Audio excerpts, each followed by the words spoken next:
देख रहे सुप्रभात बिहार और आपके साथ मैं हूं विवेक। सिवान से एक बड़ी खबर आ रही है। सबसे पहले चलते सिवान, जहां अपराधियों ने 2 लोगों पर बुरी तरह चाकू से हमला कर दिया। इस हमले में एक शख्स रामावतार महतो की मौके पर मौत हो गई। दूसरे शख्स इलियास की हालत गंभीर बताई जा रही है। तो बुरी तरह से चाकुओं से वार किया गया है। एक शख्स की मौके पर मौत हुई है और जो शख्स घायल है, जिसका नाम इलियास बताया जा रहा है, उसे पीएमसीएच रेफर कर दिया गया है। घटना महाराजगंज थाना क्षेत्र के हरकेशपुर गांव की बताई जा रही है। कहा यह जा रहा है कि रामावतार महतो और इलियास रात के करीब 12 बजे अपने घर लौट रहे थे। इसी दौरान पहले से घात लगाए अपराधियों ने उन पर हमला कर दिया। मृत्युंजय हमारे साथ अपडेट के लिए सीधे जुड़ते हैं। मृत्युंजय, क्या खबर है, अपडेट क्या है, पुलिस ने क्या बयान दिया है? ये पूरे मामला महाराजगंज थाना इलाका का है, जहां बीती रात 2 युवक थे, अपने घर जा रहे थे तो पुलिस से घात लगे अपराधियों ने ताबड़तोड़ चाकू से वार कर दिया, जिससे एक की वो घटनास्थल पर मौत हो गई। वहीं दूसरा युवक जो सिवान सदर अस्पताल में जहाँ इलाज के बाद डॉक्टरों ने उसे गंभीर स्थिति देखते हुए पटना पीएम से रेफर कर दिया। लेकिन जिस तरह से सिवान में अपराधी बेखौफ होते जा रहे हैं, ताबड़तोड़ घटना को अंजाम दे रहे, तो कहीं न कहीं पुलिस पर सवालिया निशान लग रहा है। इस मुद्दे पे सिवान पुलिस से मेरी बात हुई है। पूरे मामले चूंकि बीती रात की घटना है, पूरे मामले की तफ्तीश करें कि आखिर रीजन क्या रहा कि इन 2 युवकों को अपराधियों ने चाकू से वार कर एक की मौत का घाट उतार दिया, वहीं दूसरा जीवन और मौत से जूझ रहा है। चलिए, बहुत बहुत शुक्रिया हमसे बातचीत के लिए, तमाम जानकारियों के लिए। बुरी तरह से शरीर पर चाकुओं से वार, एक शख्स की मौके पर मौत, दूसरा पीएमसीएच रेफर। पुलिस फिलहाल चुप है। और चलिए अगली खबर है बाढ़ से, जहां 2 पक्षों के बीच देर रात जमकर फायरिंग हुई है और इस फायरिंग में एक शख्स की मौके पर मौत हो गई। बताया जा रहा है कि पुरानी रंजिश को लेकर दोनों पक्षों के बीच पहले भी कई बार फायरिंग हो चुकी है। देर रात घटी घटना के बाद दल बल के साथ मौके पर एसएसपी पहुंचे, हालात को काबू में लिया। पुलिस अपराधियों की गिरफ्तारी के लिए छापेमारी कर रही है।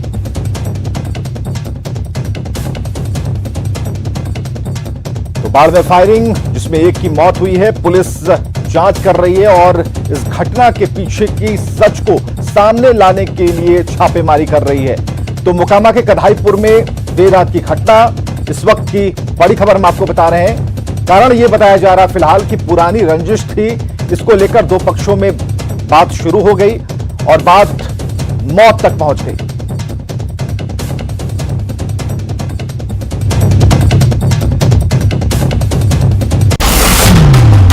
प्यार से मिलना सबसे दुनिया में इंसान रे, क्या जाने किस भेष में बाबा मिल जाए भगवान रे।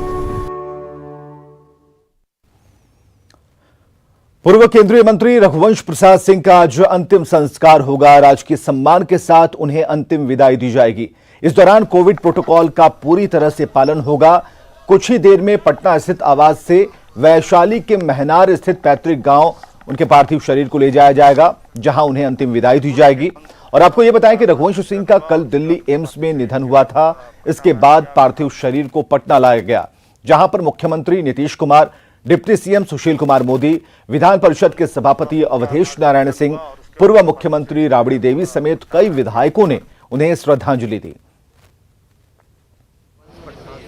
तो महनार में होगा अंतिम संस्कार। कई तस्वीरें और जो उनके जुबान से निकले हुए लफ्ज थे, शब्द थे, वो खाटी राजनीति को नहीं बल्कि राजनीति के उन आदर्शों को भी पुख्ता करने के लिए जरूरी थे, जिनको बराबर वो कहते रहे। और आखिरी जो उनकी चिट्ठी थी, जिनमें नीतीश कुमार से मांग की गई, या फिर उसके बाद की चिट्ठी, बहुत कुछ बताने के लिए काफी थी कि उनके दिल में क्या चल रहा था, वो राजनीति को किस दिशा में ले जाना चाहते थे। पटना लाया गया, बिहार विधानमंडल में जो है उनको आखिरी सलामी दी गई है, श्रद्धांजलि दी गई। रवि हमारे साथ जुड़ चुके हैं। रवि, क्या कार्यक्रम है आज का?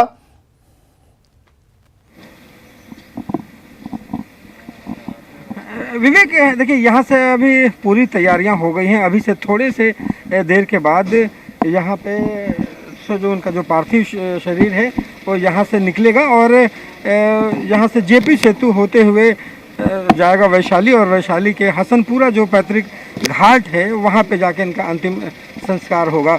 यहाँ से भी तो अब देख सकते हैं कि प्रशासन के द्वारा लगभग सारी तैयारियाँ पूरी कर ली गई है। गाड़ियाँ जो तैयार हैं, अंतिम रूप से जो उनके चाहने वाले हैं, जो मिलने वाले हैं, वो जाकर के दर्शन कर रहे हैं, वहाँ श्रद्धांजलि दे रहे हैं।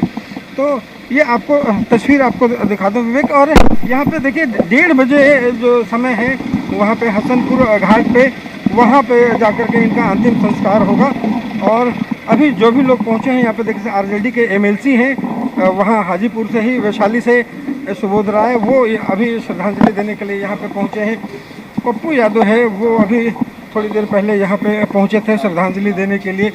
तो अंतिम रूप से जो सारे उनके चाहने वाले हैं वो सारे लोग दर्शन कर रहे हैं, श्रद्धांजलि दे रहे हैं और उसके बाद यहाँ से थोड़ी देर में यहाँ से निकल जाएगी। लेकिन सरकार ने पूरी तरह से ऐलान किया है कि इनका जो अंतिम संस्कार है वो राजकीय सम्मान के साथ होगा। साथ में जो कोविड का जो प्रोटोकॉल है उसे भी पालन किया जाएगा। और ख़ास करके कि जिस ढंग से रघुवंश बाबू ने अंतिम चिट्ठी लिखी और जो मांगे की हैं, विवेक ये बताता है कि वो कैसे राजनीतिज्ञ थे और अंतिम क्षणों में भी विकास की बातें ही सोचते थे, अपने क्षेत्र की विकास की बातें ही सोचते थे। यहाँ पे कल हमने दर्शकों को एक रिपोर्ट दिखाई थी और उस रिपोर्ट में जिस जगह पर आप खड़े हैं उस जगह की भी यादें काफी जुड़ी हुई हैं। पप्पू यादव वहां पर बैठे हुए हैं, उनसे आप बात कर सकते हैं और उसके अलावा कई एमएलसीज वहां पर बैठे हुए हैं। लेकिन जिस जगह पर, जिस चबूतरे पर पप्पू यादव वहां मौजूद हैं, वहीं पर दरबार लगता था। वहां एक पुरानी बेंच है जिसका इतिहास काफी पुराना है और उसकी लकड़ियां, उनका जुड़ाव रघुवंश बाबू से सीधा रहा है। हम चाहेंगे लोगों से बात करें उस जगह के बारे में। जी बिल्कुल विवेक, और देखिए यही वो जगह है, चबूतरा है, जहाँ पे उनकी ये कुर्सी लगी होती थी। और ये जो लकड़ी का बेंच देख रहे हैं, यहाँ पे उन्होंने लगभग जो 30 और 35 साल उन्होंने गुजारे हैं इसी लकड़ी के बेंच पर जो है वो पूरी राजनीति उनकी, जो सभा कहिए लोगों के साथ यहाँ पे लगती थी। वक्त कोई भी हो, मकर संक्रांति हो तो लोगों को भोज देना नहीं भूलते थे। और इसी छोटे चबूतरे पे सारी रणनीतियाँ और सारे अपने चाहने वालों के साथ मिलते थे। पप्पू यादव यहाँ पे सुबह में आए हैं श्रद्धांजलि देने के लिए। रघुवंश बाबू जैसा नेता, जो आदर्श उन्होंने स्थापित किए हैं, ऐसे समय में उस व्यक्ति का जाना, जब राजनीति में कोई शुचिता नहीं बची, कोई कमिटमेंट नहीं बचा, राजनीति में बेबाकीपन खत्म हो गई, सादगी खत्म हो गई, राजनीति कंप्लीट धन बल, महाबल, चालाकी का, चतुराई का, धूर्तई का हो गया। और उस व्यक्ति का नए पीढ़ियों से चला जाना, हम तो हमेशा मुख्यमंत्री के रूप में इस व्यक्ति को देखना चाहते थे।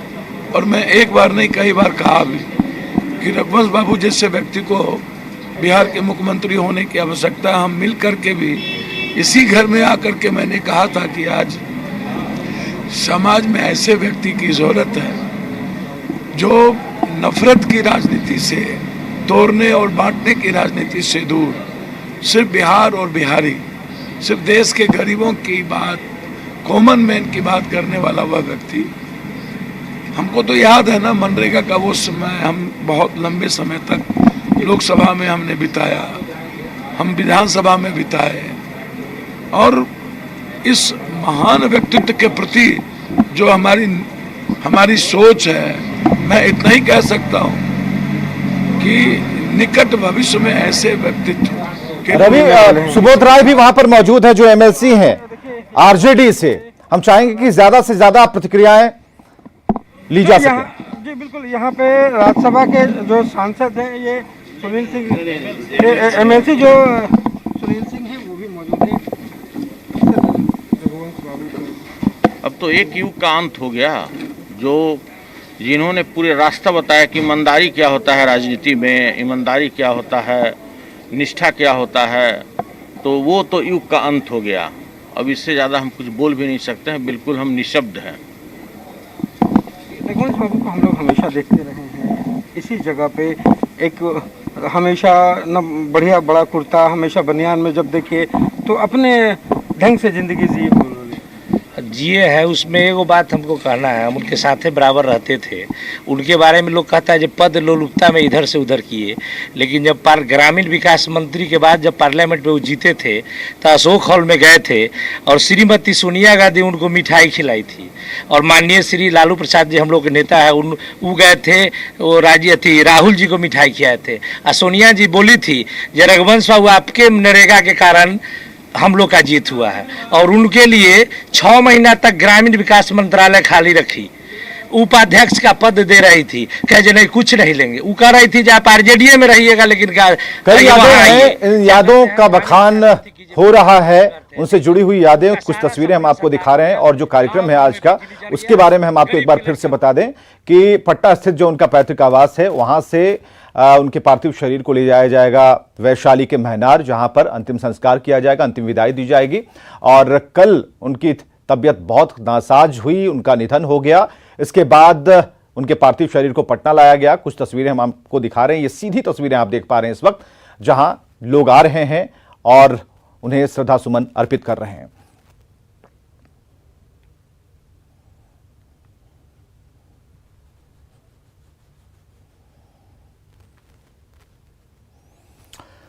और चलिए राजधानी पटना से एक बड़ी खबर हम आपको बताते चले। आरएलएसपी अध्यक्ष उपेंद्र कुशवाहा पर केस दर्ज किया गया है। 10 नामजद और सैकड़ों अज्ञात पर मामला दर्ज किया गया है। अवैध तरीके से मजमा लगाने का आरोप है, जिसमें 10 नामजद और सैकड़ों अज्ञात हैं, जिनके ऊपर केस दर्ज किया गया है। अवैध तरीके से मजमा लगाने का आरोप है, भीड़ जुटाने का आरोप है। पटना गांधी मैदान के पास ये भीड़ जुटी थी। शिक्षा सुधार के मुद्दे पर पदयात्रा का आयोजन किया गया था। हालांकि जो खबर आ रही है उसके मुताबिक प्रशासन से अनुमति नहीं ली गई और भीड़ जुटाई गई, इसको अवैध माना गया है और मामला दर्ज किया गया है।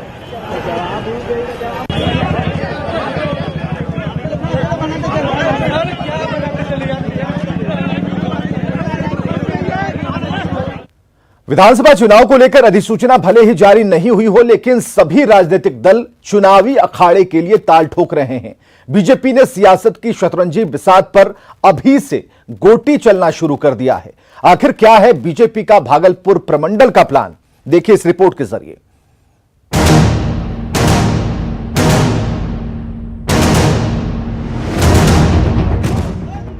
बिहार में सियासी पारा चढ़ना शुरू हो गया है, लिहाजा पूर्वी बिहार का बेहद अहम केंद्र भागलपुर भी इससे अछूता नहीं है। कभी भाजपा का गढ़ माने जाने वाले भागलपुर प्रमंडल में पिछले विधानसभा चुनाव में मिली करारी शिकस्त को लेकर पार्टी ने अभी से कमर कस ली है। तभी तो इलाके के तमाम नेताओं को टास्क सौंप दिया गया है जनसंवाद कर अपने अपने क्षेत्र में ताकत झोंकने की। पिछली बार जो कुछ भी गलती सही हो गई थी, इस बार मैक्सिमम सीटें कैसे हम जीत पाएं, उसी के लिए हम कार्यकर्ताओं से मिलने जुलने आए हैं और वही जनसंपर्क का कार्यक्रम जो है वो चल रहा है। क्योंकि कोरोना महामारी की वजह से हम सभा नहीं कर सकते हैं, तो गांव में जाके बैठना है, पंचायत गांव में बैठना है। एनडीए एकजुट रहेगा, अटूट रहेगा और 2/3 बहुमत से पुनः फिर सरकार बनाएंगे। जनता का पूरा आशीर्वाद एनडीए के साथ है। बात यदि 2015 के विधानसभा चुनाव की करें तो भागलपुर की 7 और बांका जिले की 5 सीटों में से केवल एक बांका में ही बीजेपी जीत पाई थी। ऐसे में इस बार कोई गलती पार्टी अपने स्तर से नहीं दोहराना चाहती है, लिहाजा पार्टी के नेता ताबड़तोड़ सभाएं कर रहे हैं, लोगों से सीधा संवाद स्थापित किया जा रहा है। हालांकि बीजेपी की कवायद को विपक्षी पार्टियां दिवा स्वप्न बता रही है। पूरे बिहार में तेजस्वी लहर चल रही है और बिहार में पूर्ण बहुमत की सरकार, गठबंधन की सरकार बनने जा रही है। बहरहाल भाजपा ने अभी से ही ताकत झोंकनी शुरू कर दी है और कार्यकर्ताओं के साथ वोटरों की गोलबंदी के लिए नेताओं के दौरे भी तेज हो गए हैं। ऐसे में देखना दिलचस्प होगा कि चंद हफ्ते बाद होने वाले बिहार के चुनावी रण में जनता अपना आशीर्वाद किसे देती है। राहुल कुमार ठाकुर, न्यूज़ 18, भागलपुर। कोरोना संकट के बीच आज से ट्रकों की बेमियादी हड़ताल शुरू कर दी गई है। बिहार ट्रक ऑनर एसोसिएशन ने अपनी 20 सूत्री मांगों को लेकर हड़ताल पर जाने का फैसला किया है। ट्रक मालिकों का कहना है कि जब तक उनकी मांगें पूरी नहीं होती तब तक उनकी हड़ताल जारी रहेगी। हड़ताल में आवश्यक सेवाओं को छोड़कर दूसरी तमाम सेवाएं बाधित रहेंगी। दूध, दवा, बस, एम्बुलेंस और कैश वैन को नहीं रोका जाएगा, जबकि फल, सब्जी और खाद्य सामग्रियों की आवाजाही प्रभावित होगी। ट्रक चालकों का कहना है कि कोरोना के चलते उनका व्यापार चौपट हो गया है, लिहाजा इस साल तक रोड टैक्स को पूरी तरह से माफ किया जाए जो उनकी मांगे हैं। इसके साथ फिटनेस परमिट, बीमा और लाइसेंस समेत अन्य कागजातों की जो वैधता है उसकी सीमा 31 मार्च 2021 तक बढ़ाई जाए। ट्रक मालिकों ने बिहार सरकार से डीजल पर स्टेट टैक्स को वापस लेने की मांग की। बैंकों और फाइनेंस कंपनियों की ओर से जबरदस्ती किश्त वसूली पर रोक लगाई जाने की भी उन्होंने मांग की है। और आइए अब देख